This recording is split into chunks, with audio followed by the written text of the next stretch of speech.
사법행정권 남용 의혹과 관련해서 특별조사단이 그동안 공개하지 않았던 문건 98개를 그 문건에 등장하는 인물들의 이름은 다 가린 다음에 이렇게 공개를 했다고 합니다. 이게 뭐 어떤 문건들인가요? 90개 공개했죠. 네. 그리고 8개는 지금 의혹이 있는 문건, 모 신문 관련 문건이고요. 그다음 중복되는 문건 84개 이렇게 있는데 대부분의 공개된 내용은 BH라는 이름이 다 들어갑니다. BH, 그러니까 네, 블루하우스, 청와대다 이거죠? 그래서 청와대에서 무슨 인사권에 어떤 헌법적 정당성을 주자, 네. 뭐 이런 것도 있고요. 그다음 세월호 관련 재판을 어떤 재판부에 배당하는 방안, 그다음 VIP 보고서란 게 이게 사법부에서 말하는 VIP 보고서가 대법원장을 향한 건지 네. 아니면 우리가 VIP라고 하면 보통 대통령을 대통령을 향한 일반적으로 건데 이건 잘 모르겠어요. 네. 행정처에서 VIP라고 할 때 저도 행정처를 근무를 안 해봐서 그러는데 네. 그다음 문제법관. 문제법관? 보통 문제법관이라고 그러면 지금 추정되기는 양승태 대법원장 시절의 문제법관은 국제인권법 연구회 소속 법관들이겠죠.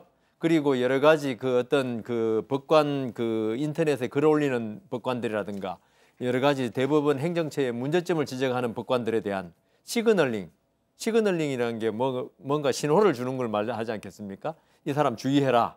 뭐 그런 제목을 보면 뭔가가 좀 왜 이런 제목 이상한 상상과 추측을 할 수 있는 그런 제목들이 그래서 있어서 제일 좀 이상하게 감독 방안이었습니다. 네. 문제법관 감독 방안. 문제법관 감독 방안. 예, 법관도 감독하나요? 법관을 감독한다는 거 물론 사법행정적으로는 감독할 수 있죠. 네.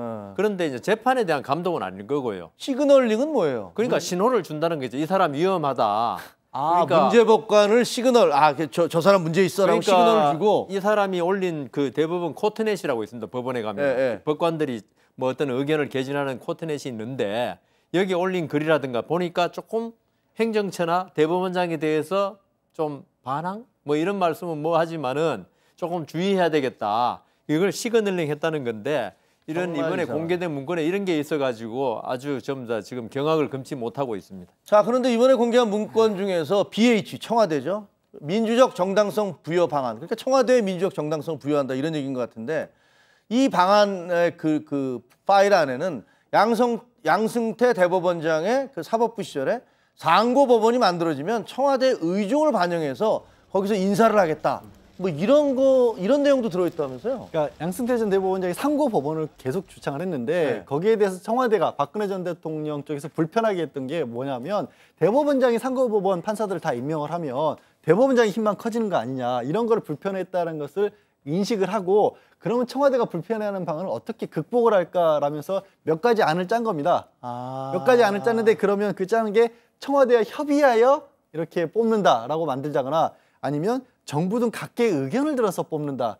아니면 청와대의 의견을 들어서 뽑는다. 이렇게 하다가 그중에 3안으로 된 게 정부 등 각계의 의견을 듣는다. 이렇게 써놓으면 사실은 청와대 의견을 듣지만 국민들이 보기에는 각계 의견을 듣는 것처럼 돼 있으니까 이쪽으로 가자라고 이렇게 의견이 만들어졌다는 겁니다. 입법, 사법, 행정이 엄연하게 분리되도록 돼 있고 법관의 독립성, 전문성을 인정하도록 돼 있는데 그런 거를 대법원이 청와대에다 표현이 좀 잘못됐습니다. 그러니까 청와대에다가 이렇게 하면서 당신들이 알아서 인사를 해주십시오 이렇게 얘기한단 말이에요. 그러니까 대법원장의 권한이 혹시 너무 커지는 거라고 경계를 할까봐 우리 그런 뜻은 아닙니다. 진짜 청와대하고도 협의해서 하겠다 이런 거죠. 부분은 조금 이쪽 양승태 대법원장의 입장을 갖다가 조금 변론하자면 그렇죠. 아직까지 확정된 게 아니니까. 이거는 뭐냐 하면은 상고법원이라는 게 거의 대법원 역할을 갖다가 시키자는 겁니다.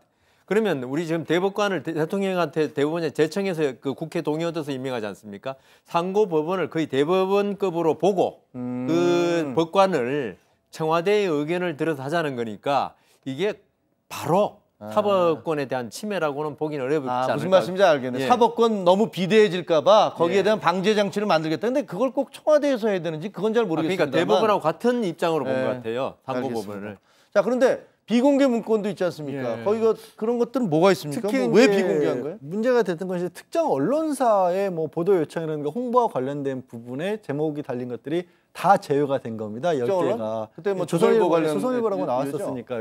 근데 이게 왜 이게 비공개되는가? 일단 설명을 하기는 현재 문제가 되고 있는 사법행정권 남용과는 거리가 먼 것이다라고 지금 특조단에서는 해명을 했는데 저 제목도 왜 보도 요청사항 저게 뭘까요? 언론사에서 보도 요청사항, 언론사에 대한 보도 요청이죠. 보도 요청사항. 그러니까 대법원에서. 대법원이 요청한 건가요? 네, 그렇게 짐작이 가는데 근데 여기에 대해서 일부 판사분들은 저게 사법행정권 남용과 연결이 될 수가 있다. 왜냐하면 당시 대법원에 조선일보와 관련된 사건이 중요한 사건이 계류 중이었던 부분이 있기 때문에 이게 충분히 거래를 하려면 거래가 될 수 있었던 거다. 내용 확인의 필요가 있다라고 또 주장하는 얘기도 있습니다.